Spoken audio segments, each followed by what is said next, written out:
Yes, diabetes खाने से ठीक हो सकती है। स्वागत है आपका दुनिया की डायबिटीज़ कैपिटल में, India. Yes, India is the diabetes capital of the world. Approximately 90 billion dollars खर्च हो जाते हैं इसकी दवाइयाँ बनाने में, इसको ठीक करने में। क्यों? क्योंकि हम अपनी आदतें सुधार के राज़ी नहीं हैं। हम जो चीज़ एक खाने की वजह से ठीक की जा सकती है, सिर्फ सही खाना खाकर ठीक की जा सकती है, उसे हमने इतना बिगाड़ दिया है कि हम उस पे पैसे खर्च के राज़ी हैं, चाहे जितना मर्जी हो जाए, लेकिन हम उसको ठीक करके राज़ी नहीं हैं। इसकी बहुत कॉम्प्लिकेशंस होती हैं। जो पेशेंट्स डायबिटिक्स हैं उनको पता होगा कि how they deal with this, लेकिन जो डायबिटिक्स नहीं हैं, जिनको लगता है मेरा ब्लड शुगर लेवल ठीक है, वो भी प्री डायबिटिक्स ही हैं। They are insulin resistant people. क्यों होता है, कैसे होता है, सब कुछ बताऊंगा आज इस वीडियो में। So please stay tuned, this is going to be very important video. आपने सिंपल सा एक टेस्ट करना है, तो कैसे कर सकते हैं? आप ऐसे खड़े हो जाइए, नीचे देखिए अपने पैरों की तरफ। अगर आपको अपने पैर नहीं दिख रहे तो इसका मतलब है आप इंसुलिन रेजिस्टेंट हो। This is a very simple test, everybody can do it.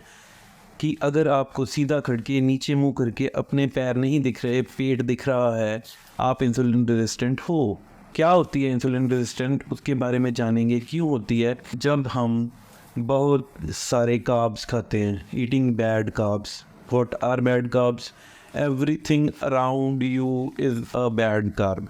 India में जितनी चीज़ें मिलती हैं, अराउंड 99% चीज़ें जो हैं वो कार्बोहाइड्रेट्स हैं। बचपन से हमें कार्बोहाइड्रेट्स खिलाने शुरू कर देते हैं और till the time we die eating carbohydrates. क्या होते हैं carbohydrates? Pizza, pasta, rice, wheat, sugar में है, जिस चीज़ का भी नाम लोगे उसमें maximum to maximum amount of carbohydrates है। सो बेसिकली क्या होता है, ईटिंग बैड कार्ब। जब हम कार्बोहाइड्रेट्स खाते हैं, लगातार एक्सेसिव अमाउंट में कार्बोहाइड्रेट्स खाते हैं, हमारी रिकमेंडेड जो इनटेक है वो है 100 ग्राम से नीचे। लेकिन हम 2 चपाती में ही 100 ग्राम कंप्लीट करके जब हम थर्ड चपाती खा लेते हैं तो ये एक्सीड कर जाती है। मेरे कहने का ये मतलब नहीं है कि चपाती इज़ गुड और बैड, बट उसके साथ हम दाल भी खाते हैं, चाहे सब्ज़ी खाते हैं, सब्ज़ी में आलू होता है। हर चीज़ में जिसमें कार्बोहाइड्रेट है वो आपको इंसुलिन रेजिस्टेंस की तरफ लेके जा रहा है। कि जब हम बैड कार्ब्स खाते हैं हमारी बॉडी इंसुलिन बनाती है। जब ये इंसुलिन बनता है, ये इंसुलिन क्या करता है, ये जो ब्लड का ग्लूकोज होता है उसको सेल में ले जाने की कोशिश करता है। अब सेल जो है वो कितना ग्लूकोज को अंदर लेके जाएगा? जब भी हमने खाया हमारा ब्लड ग्लूकोज राइज हो गया। कुछ भी खाया, बर्गर खाया, फ्राइज खाई, कुछ भी खाया, शुगर खाई, किसी भी चीज़ में कुछ भी खाया तो हमारा ब्लड ग्लूकोज जो है राइज हो गया। अब क्या होगा, पेंक्रियाज के सेल इंसुलिन बनाएंगे। इंसुलिन जो है ग्लूकोज को उसके अंदर धकेलने की कोशिश करेगा। एक लिमिट होती है हर चीज़ की, तो एक लिमिट के ऊपर जब चले जाएगा तो इंसुलिन अपना काम करना बंद कर देगा और इंसुलिन चाहिए होगा और उतने ही अमाउंट ऑफ ग्लूकोज को अंदर लेके जाने के लिए सेल के। जब ये इंसुलिन बढ़ता जाएगा बढ़ता जाएगा बढ़ता जाएगा, it will ultimately lead to resistance which is called insulin resistance. जब भी ये हो गया आपकी बॉडी में, सेल्स जो हैं रेजिस्ट करने लग गए इंसुलिन को, वो अंदर नहीं आने दे रहे ग्लूकोज को, तो क्या होगा, जो शुगर है, अब बॉडी में तो शुगर है, अल्टीमेटली ये क्या होगा, स्टोर होना शुरू हो जाएगी फैट की फॉर्म में। It will store as fat. तो ये फैट को डिजॉल्व होने में टाइम लगता है, तो पेशेंट क्या करेगा, हंगरी फील करेगा, टायर्ड फील करेगा, अल्टीमेटली वो अगेन बैड कार्ब्स खाएगा। कॉन्टीन्यूस साइकिल है, ये कॉन्टीन्यूस साइकिल है जिससे इंसुलिन रेजिस्टेंस को आप बढ़ावा देते हैं। मेन कल्प्रिट जो है वो कार्बोहाइड्रेट है। इससे प्रॉब्लम क्या होती है? प्रॉब्लम आती है जब इंसुलिन रेजिस्टेंस हो जाती है। अगर आप कोई भी ये वीडियो देख रहा है उसको कि इसमें से कोई भी प्रॉब्लम है, मतलब वो पेशेंट इंसुलिन रेजिस्टेंट है। क्या प्रॉब्लम्स हो सकती हैं? आपको किडनी स्टोन्स आ रहे हैं, पेशेंट मेरे पास आते हैं, सर किडनी स्टोन हो गया, क्यों हो गया पता ही नहीं है। इंसुलिन रेजिस्टेंस करके किडनी स्टोन्स होते हैं। Very common complication, the topic we are talking today, diabetes. So diabetes occurs because of insulin resistance. मोटापा आता है आपको because sugar store as fats, मोटापा आ जाएगा इंसुलिन रेजिस्टेंस करके। आप प्रोन टू कैंसर और even you can get cancer if you are insulin resistant. Stroke होता है जब कोई भी ब्लड क्लॉट ब्रेन में जाके फंस जाता है, तो पैरालिसिस हो जाता है, जब उस चीज़ को हम स्ट्रोक बोलते हैं। गाउट हो सकता है, यूरिक एसिड आपका बढ़ गया, आपने ब्लड टेस्ट करवाए नॉर्मली, यूरिक एसिड ज़्यादा आ गया, कॉज क्या है? Insulin resistance. आपको बहुत ज़्यादा एंग्जाइटी रहती है, इंसुलिन रेजिस्टेंस। आप डिप्रेशन में हो, इंसुलिन रेजिस्टेंट हो आप, क्योंकि आप बैड कार्ब्स खा रहे हो। ओके, आपको कोई भी किसी भी तरीके का हार्ट डिजीज़ आ गया, स्टंट पड़ने की नौबत आ गई है, प्रॉब्लम क्या है? Insulin resistance. Hypoglycaemia, ultimately blood sugar levels जो हैं वो कम होने शुरू हो जाएंगे, इंसुलिन रेजिस्टेंस। ये सारी कॉम्प्लिकेशंस हैं इसकी। डिसलिपिडीमिया, आपके लिपिड्स बिगड़ गए हैं, प्रॉब्लम इज इंसुलिन रेजिस्टेंस। मेरे खुद के father, he has a very bad habit of eating carbs from a very long time, and these are his reports. I'll show them to you.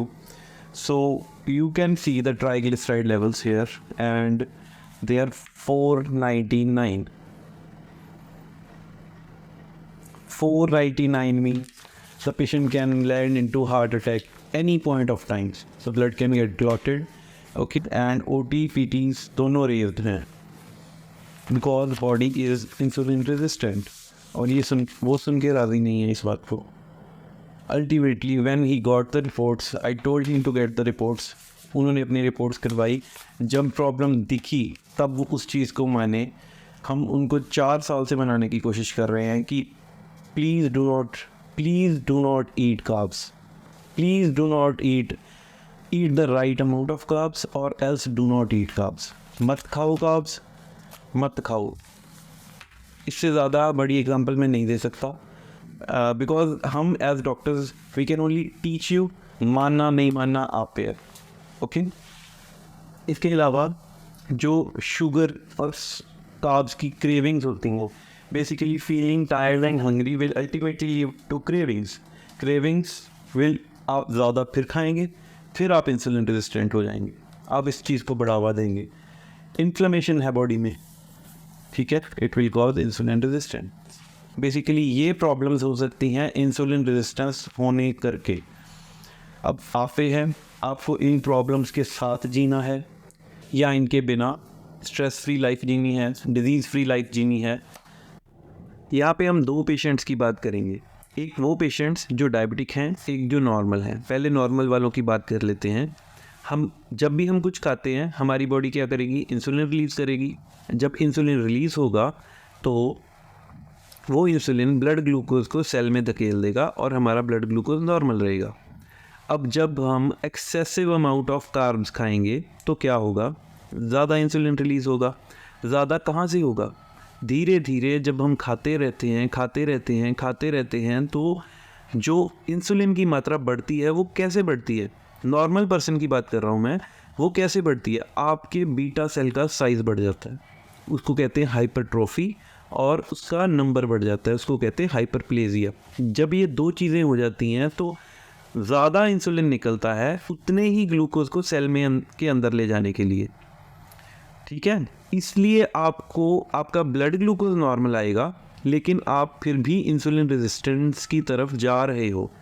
जब तक आपको इंसुलिन रेजिस्टेंस होती है, आपकी body में इंसुलिन हर सेल के पास जा सकता है। उससे क्या होता है? आपको विजन के इश्यूज़ आते हैं, रेटिनोपैथी कहते हैं उसे। रेटिना में जाके डिपॉजिट हो जाता है, कॉटन वूल स्पॉट्स दिखते हैं रेटिना में, जो कि कुछ ऐसे होते हैं। न्यूरोपैथी हो जाती है, आपके नर्व्स डैमेज हो जाते हैं। बहुत ज़्यादा पेशेंट्स मेरे पास आते हैं, सर हमें शुगर नहीं है लेकिन हमारे हाथ पैर सो जाते हैं। क्यों सो रहे हैं? Because they are going towards insulin resistance. उसको न्यूरोपैथी। ग्लूकोज जो है वो किडनी से फिल्टर आउट होके यूरिन में आना शुरू हो जाता है, और अल्टीमेटली ये क्या करता है? ये नेफ्रोपैथी करेगा। ओके, आपको आपका बीपी बढ़ना शुरू हो जाता है, हाइपरटेंशन हो जाती है आपको। बहुत सारे पेशेंट्स जो हाइपरटेंशन में हैं वो सीधा क्या करते हैं, बीपी हो गया, बीपी की दवाई खानी शुरू कर दो, बट प्रॉब्लम नहीं समझते। प्रॉब्लम क्या है? Problem is insulin resistance. Okay, so patient का मेमोरी लॉस होना शुरू हो जाता है, आपकी विसरल फैट जो है वो बढ़नी शुरू हो जाती है, जो आर्टरीज के अंदर डिपॉजिटेड फैट है वो बढ़नी शुरू हो जाती है।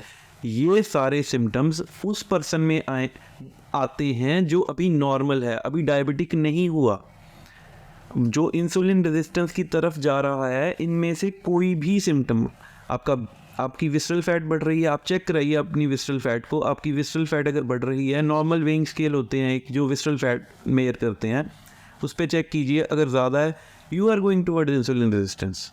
अगर आप भूल जाते हो, कुछ भी रख के कहीं भी रख के भूल जाते हो, you are going toward insulin resistance.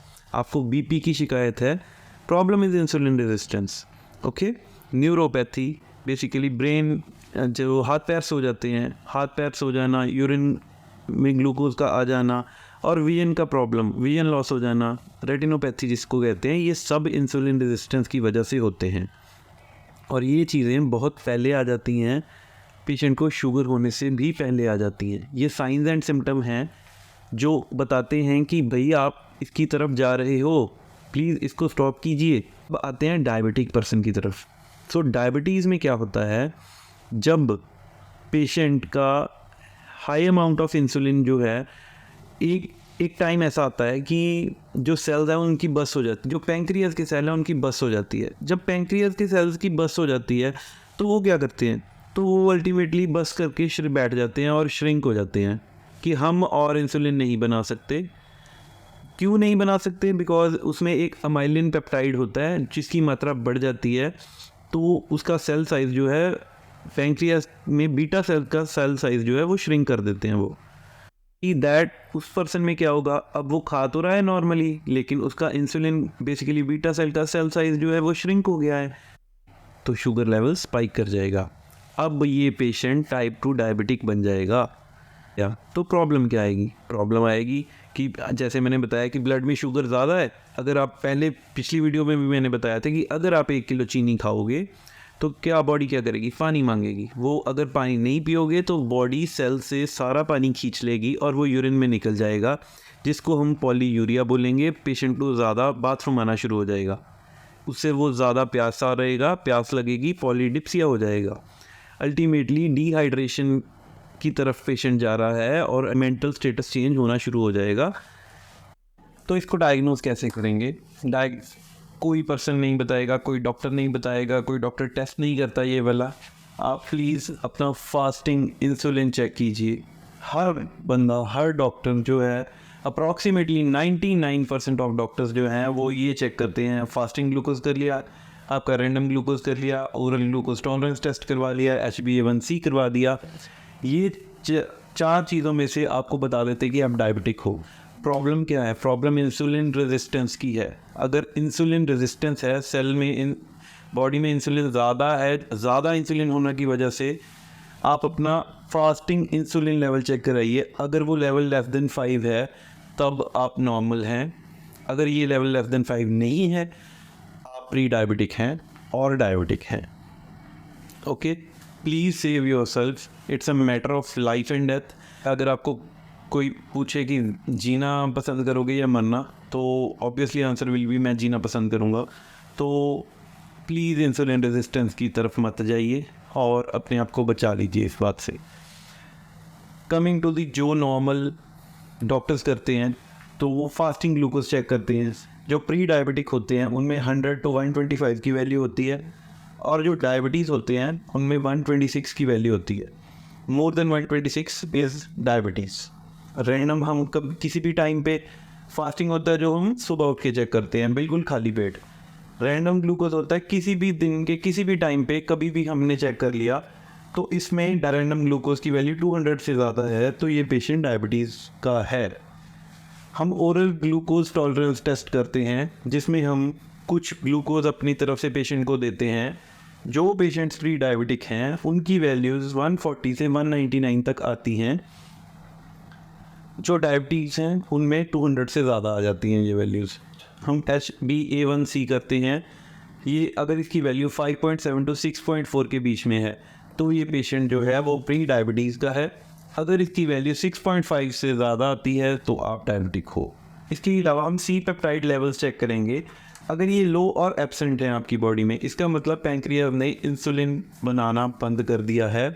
तो सी पेप्टाइड लेवल्स लो या एब्सेंट हैं, this means you are diabetic. Thank you for watching the video this far. जो लोग यहाँ तक पहुँच गए हैं इस वीडियो में, please stay tuned, the next video is going to be about ये कैसे ठीक हो सकती है। Thank you very much for watching the video and please do subscribe the channel. Thank you.